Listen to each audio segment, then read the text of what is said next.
जिसके मुताबिक 8 तारीख से देश भर में रेस्टोरेंट खोले जाएंगे, मॉल्स खोले जाएंगे और धार्मिक स्थान खोले जाएंगे। दिल्ली सरकार भी केंद्र सरकार के उन्हीं आदेशों के मुताबिक कल से दिल्ली में रेस्टोरेंट, मॉल्स और धार्मिक स्थान खोलने जा रही है। लेकिन जब ये खोले जाएंगे तो वहाँ पे सोशल डिस्टेंसिंग के क्या क्या स्टेप्स उठाने होंगे, मास्क पहनना होगा, जितने भी एहतियात बरतने के लिए केंद्र सरकार की एक्सपर्ट्स ने, केंद्र सरकार ने जो आदेश दिए हैं, उन सारे स्टेप्स को दिल्ली सरकार लागू करने जा रही है और वो ऑर्डर अभी थोड़ी देर के बाद लागू हो जाएंगे। लेकिन दिल्ली में होटल्स और बैंकेट हॉल्स को अभी नहीं खोला जा रहा है, क्योंकि दिल्ली में बढ़ते हुए कोरोना के केसेस को ध्यान में रखते हुए आने वाले समय में हो सकता है हमें कई होटल्स और बैंकेट हॉल्स को हॉस्पिटल्स के साथ अटैच करके उनको हॉस्पिटल्स में कन्वर्ट करना पड़े। इसके मद्देनज़र अभी होटल्स और बैंकेट हॉल्स को नहीं खोला जा रहा। धीरे धीरे हम सब लोगों ने मिलके अपनी अर्थव्यवस्था तो खोल ली, बहुत सारी ढील दे दी लॉकडाउन के अंदर। लेकिन लॉकडाउन में ढील देने का ये मतलब नहीं है कि कोरोना ख़त्म हो गया। कोरोना अभी बड़ी तेज़ी से बढ़ रहा है। इसीलिए मेरी आप सब लोगों से हाथ जोड़ के विनती है कि जो भी एहतियात बरतने के लिए 3 चीज़ें बार बार कही जा रही हैं, सोशल डिस्टेंसिंग बरतें, मास्क पहने। मैं देखता हूँ कि कई लोग घर के बाहर निकल रहे हैं बिना मास्क पहने हुए। मास्क पहन के आप किसी पे एहसान नहीं कर रहे, मास्क पहन के आप अपने ऊपर एहसान कर रहे हैं। अगर आप एहतियात बरतेंगे तो आप कोरोना से बच सकते हैं। सोशल डिस्टेंसिंग, मास्क और बार बार हाथ को धोना, ये 3 चीज़ें अपने को अच्छे से करनी है। लेकिन मेरी सबसे ज़्यादा बड़ी विनती बुजुर्गों से है। सभी बुजुर्गों से मेरी हाथ जोड़ के विनती है, आप ये मान के चले कि आपके लिए लॉकडाउन ख़त्म नहीं हुआ, अभी भी आपके लिए लॉकडाउन है और आपके लिए तो और ज़्यादा लॉकडाउन है। सख्ती से लॉकडाउन करना है। मान लीजिए आपके घर में आपके बच्चे हैं, थोड़े दिन के लिए बच्चों से इंटरेक्ट करना बंद कर दीजिए, अपने घर के अन्य सदस्यों से इंटरेक्ट करना बंद कर दीजिए, एक ही कमरे में रहिए। अगर ज़रूरत है तो एक बारी बाहर राउंड लगा आइए, लेकिन किसी के साथ भी इंटरेक्ट मत कीजिए किसी भी तरह से। बुज़ुर्ग सबसे ज़्यादा, जितनी मौतें हो रही हैं उनमें सबसे ज़्यादा बुज़ुर्ग हैं। तो मेरी आपसे, जो बुज़ुर्ग हैं और जिनको कोमॉर्बिडिटी जो कहते हैं, कैंसर है या डायबिटीज़ है या सांस की बीमारी है, इन लोगों को ज़्यादा एहतियात बरतने की ज़रूरत है। पिछले हफ्ते मैंने आप सब लोगों से एक और चीज़ है, कल से दिल्ली के बॉर्डर्स खोले जा रहे हैं।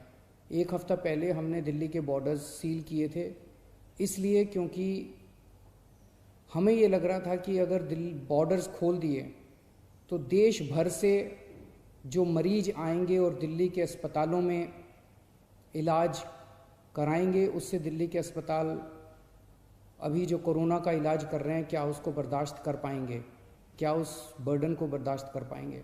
इस वजह से बॉर्डर्स को सील किया गया था। कल से दिल्ली के बॉर्डर्स को खोला जा रहा है।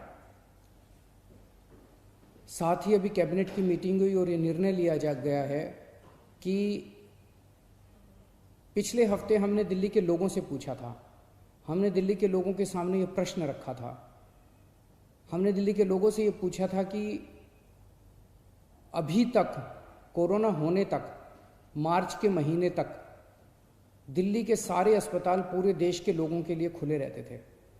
दिल्ली के लोगों ने कभी अपने देश के लोगों का इलाज करने से मना नहीं किया।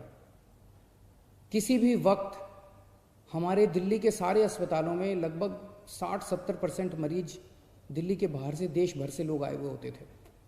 हमने कभी मना नहीं किया। लेकिन इस वक्त दिल्ली खुद बहुत बड़ी समस्या में है। दिल्ली में कोरोना के केस बहुत तेज़ी से बढ़ रहे हैं और उसके इंतजाम करने के लिए दिल्ली सरकार, आपकी सरकार, बेड्स का इंतजाम कर रही है। चारों तरफ अस्पतालों में बेड्स का इंतजाम कर रही है। ऐसी स्थिति में अगर हमने दिल्ली के अस्पताल पूरे देश के लोगों के लिए खोल दिए, तो दिल्ली के लोगों को जब कोरोना होगा तो वो कहाँ जाएंगे? इस पे हम लोगों ने जनता से विचार मांगे थे।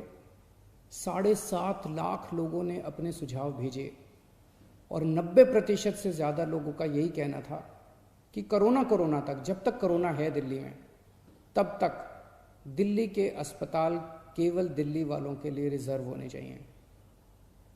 उसके बाद हम लोगों ने एक 5 डॉक्टर्स की कमेटी बनाई। बड़े बड़े डॉक्टर्स थे। Doctor Mahesh Verma vice chancellor हैं आईपी यूनिवर्सिटी के, doctor Sunil Kumar medical director हैं जीटीबी हॉस्पिटल के, डॉक्टर अरुण गुप्ता ये प्रेसिडेंट हैं दिल्ली मेडिकल काउंसिल के, डॉक्टर आर.के. गुप्ता ये एक्स प्रेसिडेंट हैं दिल्ली मेडिकल एसोसिएशन के, डॉक्टर संदीप बुद्धिराजा ये ग्रुप मेडिकल डायरेक्टर हैं मैक्स हेल्थ केयर के। इन 5 लोगों की कमेटी ने विचार विमर्श करके और दिल्ली की जो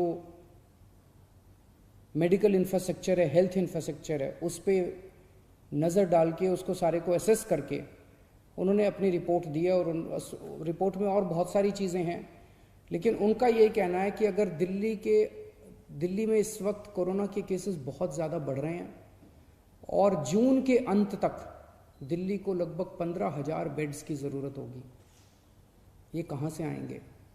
तो इसीलिए उनका ये सुझाव है कि दिल्ली के सारे अस्पताल केवल दिल्ली के लोगों के लिए कुछ महीनों के लिए होने चाहिए और दिल्ली के अस्पतालों को पूरे देश के लोगों के लिए फ़िलहाल नहीं खोलना चाहिए।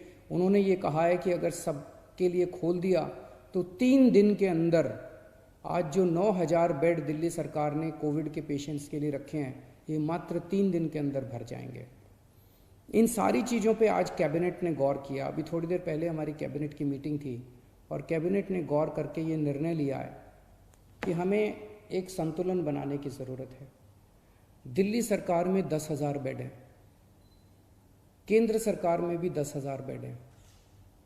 तो एक तरफ कल से हम बॉर्डर्स खोल देते हैं। बॉर्डर्स को खोलने के बाद दिल्ली सरकार के जो 10,000 दिल्ली सरकार के जो अस्पताल हैं, वो अस्पताल केवल दिल्ली के लोगों के लिए रिजर्व होने चाहिए। केंद्र सरकार के जो अस्पताल हैं उसमें भी 10,000 बेड्स हैं, वहाँ पे कोई भी देश भर से आके अपना इलाज करा सके। उसके ऊपर दिल्ली सरकार कोई आदेश नहीं पारित कर रही, उसके ऊपर कोई तो जो जैसे आज व्यवस्था है कि केंद्र सरकार के अस्पतालों में कोई भी जाके इलाज कराता है, केंद्र सरकार के अस्पताल सबके लिए खुले रहेंगे।